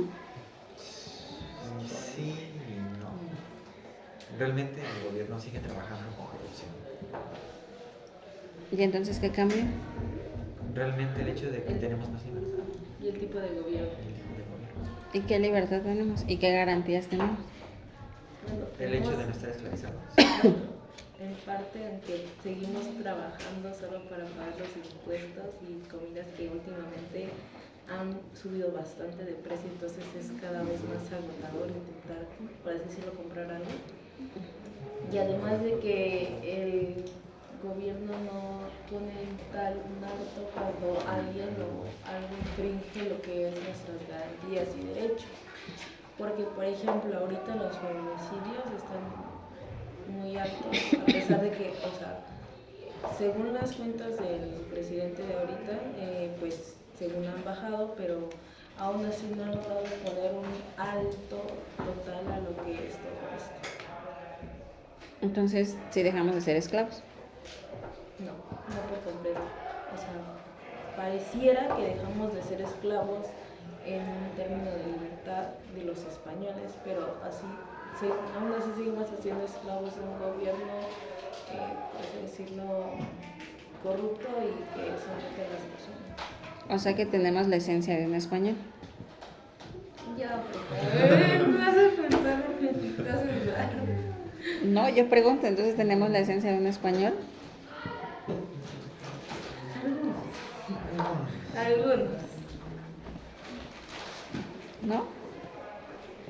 Mi compañero que le dieron un caramelo y dijeron 55 pesos menos. Ok, entonces, solo piensen en esto. Javier Mina era un español de sangre española. Y si venía de un conflicto en España por un rey, llegar acá y venir a una liberación de un virrey cuando él es español. O sea, él sabe muy bien cómo se mueve en Europa. Y a final de cuentas Europa se mueve por intereses. Siempre se ha movido así. ¿Cuál era el interés de Javier Mina también? Sí, pudo ser involucrarse a la causa del movimiento, así se les denomina. Pero realmente, ¿cuál era el interés? Todos tenían un interés en la independencia. Es como, por ejemplo, si tú quisieras que tu tío fuera presidente municipal, tú vas a tener un interés porque seguro vas a tener un trabajo. Y te mueves. Y los demás se mueven. Y prometen que va a haber esto y esto. Promesas vacías. ¿Mm? Promesas vacías. ¿Y qué es lo que nos hicieron también a nosotros? Promesas vacías. Pero sí tuvimos independencia. Ahora saben para qué gritamos cada 15, bueno, los que gritan cada 15 y 16. Por nuestra liberación, por nuestra independencia, entre comillas. Bueno, para cuando vuelvan a gritar el próximo año el 15 y vayan al desfile el 16, realmente recuerden para qué es la independencia. Solamente quitamos una monarquía y dejamos gobernantes. Pero tenemos la esencia de un español porque fueron 3 siglos. Siguen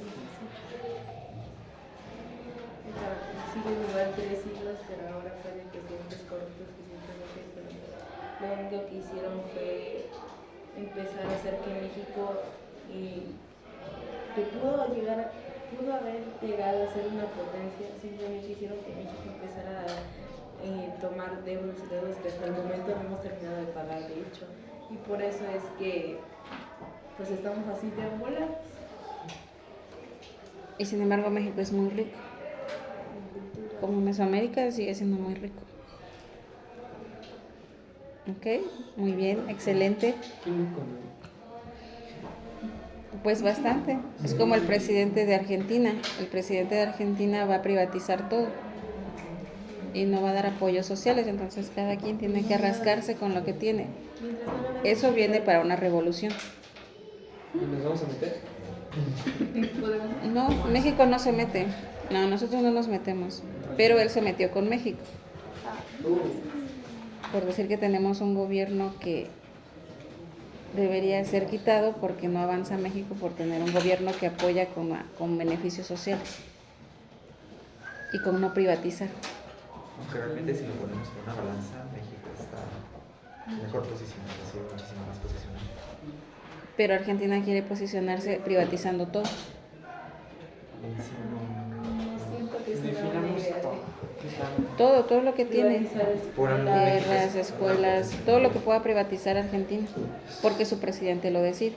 Por ejemplo, lugares a los que antes eran públicos, ahora los va a querer públicos. Exactamente. Ahorita ya están mal, imagínate.